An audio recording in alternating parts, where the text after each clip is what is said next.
Pastāstīšu par mācību līdzekli, Daces Čākuras sastādīto mācību līdzekli, kartīšu komplektu burtu dārzs. Šajā kastītē vispirms jūs atradīsiet šādu te ielikumu, kas domāts pedagogiem un vecākiem, kurā būs pastāstīts, kas tas ir par mācību līdzekli, ko tas palīdz bērniem apgūt un kā ar to darboties, kādā secībā, kādas spēles rotaļas var spēlēt. Šeit ir īsi aprakstīts, lai varētu ar šiem kartītēm darboties. Parādīšu, kā šīs kartītes izskatās.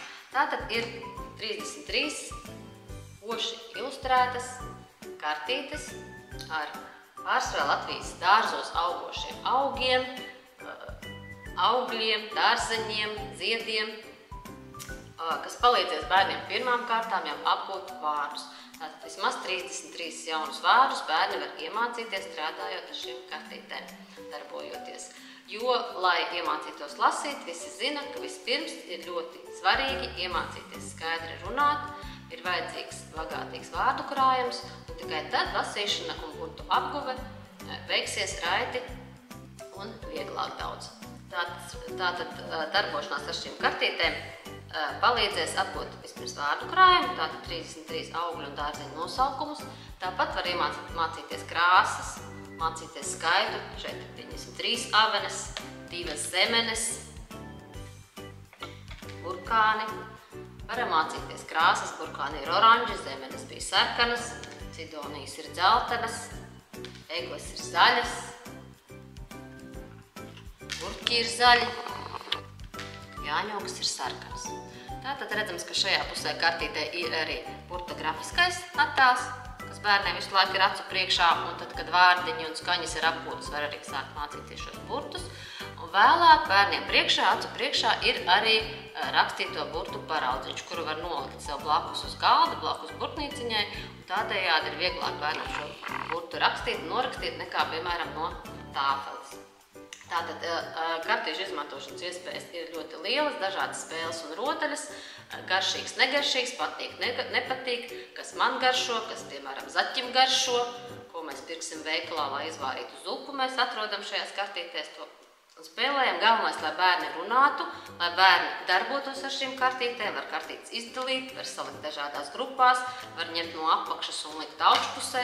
Tātad darbošanās un roku kustības, sīkās muskultūras kustības ir arī ļoti svarīgas, kā jau visi zina.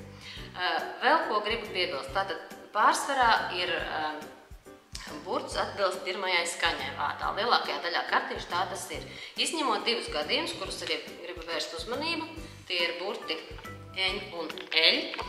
Lai kaut kā tiktu vaļā no tradicionālajām ļipām un ņieburiem, tad šeit, un tātad ar šiem burtiem nevajadzētu sākt, šie burtiņi ir vārda vidū, šīs skaņas un burti. Tāpēc ir šāda zīmīte esi vērīgs.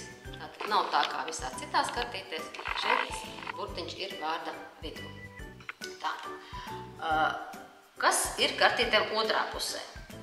Otrā pusē kartītēm ir vārdi, gan lieliem, gan maziem burtiem. Ir teikums, kurā daudz vārdi sākas ar šo apkūstamo burtu un apkūstamo skaņu. Vispirms to var lasīt skolotājs un bērni var atkārtot.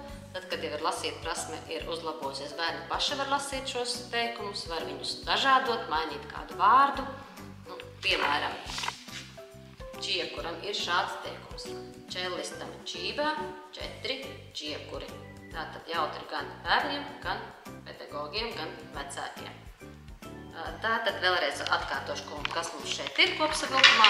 Košas valodu rosinošas kartītes, ar kurām var spēlēt dažādas valodas spēles, apgūt vārdus, bagātināt vārdu krājumu, mācīties burtus, gatavoties lasīt prasmes apguvēji un mācīties ar prieku.